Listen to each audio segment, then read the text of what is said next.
Hi, I'm Jenny Rushmore of Cashmere, and today I'm going to be showing you how to sew a straight seam in a woven fabric. So I'm going to show you how to sew a straight line in this woven sample. So the first thing you need to do is set the stitch length on your machine. So this is my stitch length dial.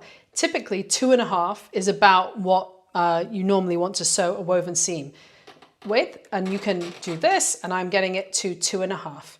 Here, I want to make sure it's on a normal straight stitch. So for me, that's A.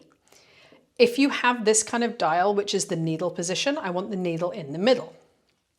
The next thing I want to do is figure out where the edge of my fabric is depending on the seam allowance that I'm sewing. So for this seam, I'm sewing at a 1/2 inch seam allowance, which is the Cashmere woven seam allowance. In some patterns, it's 5/8 of an inch.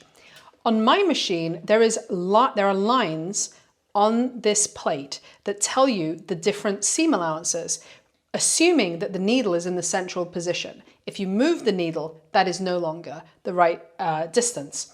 Now, it can be hard to see where that line is. So for me, the 1/2 inch one kind of disappears and no longer shows on this side of the line. So if you have that issue, or indeed your machine doesn't have those, you can use a Post-it note or a piece of tape, like washi tape, and you can place it along the seam allowance line there. And now it's much, much easier for me to see where the edge of my fabric needs to be. So what I'm going to do is I'm going to sew with the edge of my fabric on this line. And by doing that, my needle is going to be coming down precisely 1/2 an inch from the edge. And this area is what's called the seam allowance. Depending on the pattern, depending on the piece, it might be different widths. But putting a Post-it note like this or a piece of tape is a really, really helpful way to figure out where you need to have the fabric and to keep yourself in place. So now let's do the sewing. So I'm going to move the piece of fabric underneath so that the needle is right by the edge of the fabric and this edge, and the edge of the fabric is by the Post-it note that indicates my seam allowance. The first thing I'm going to do is take 2 or 3 stitches forward by putting my foot on the pedal and going forward. If you have the ability to slow your machine down to a slow speed, you definitely want to do that to start. So I'm going to take 2 or 3 stitches first. So that was 2.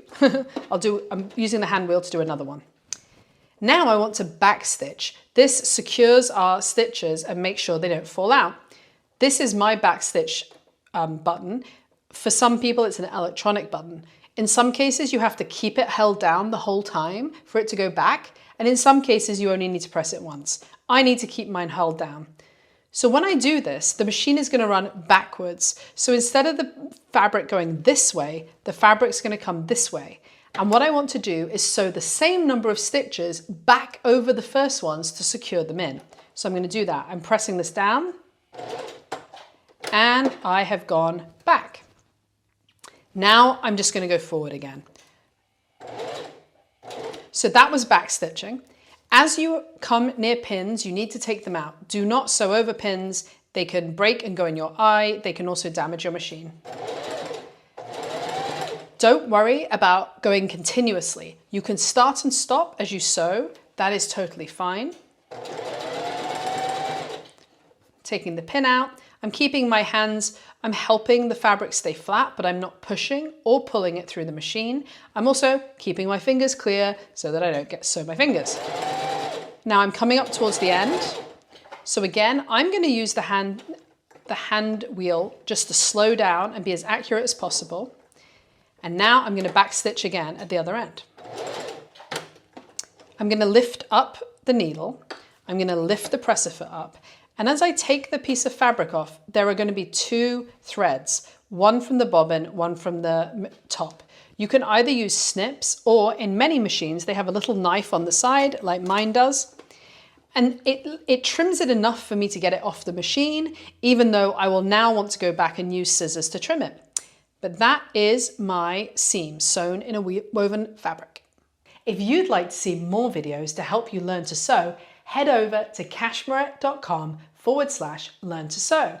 And I highly recommend picking up a copy of my book, Sewing the Curve. I wrote this book so that curvy people like me could learn how to make a wardrobe of garments that make you feel so confident and also fit well. I cover everything from setting up your sewing machine to understanding sewing patterns and fabric, all the way to making your first garment. It comes with 6 full-size sewing patterns in sizes 12 to 32 and cup sizes C to H. So if you're thinking about sewing, you're excited about it, but you're uncertain where to begin, I really recommend picking up a copy of Sewing the Curve.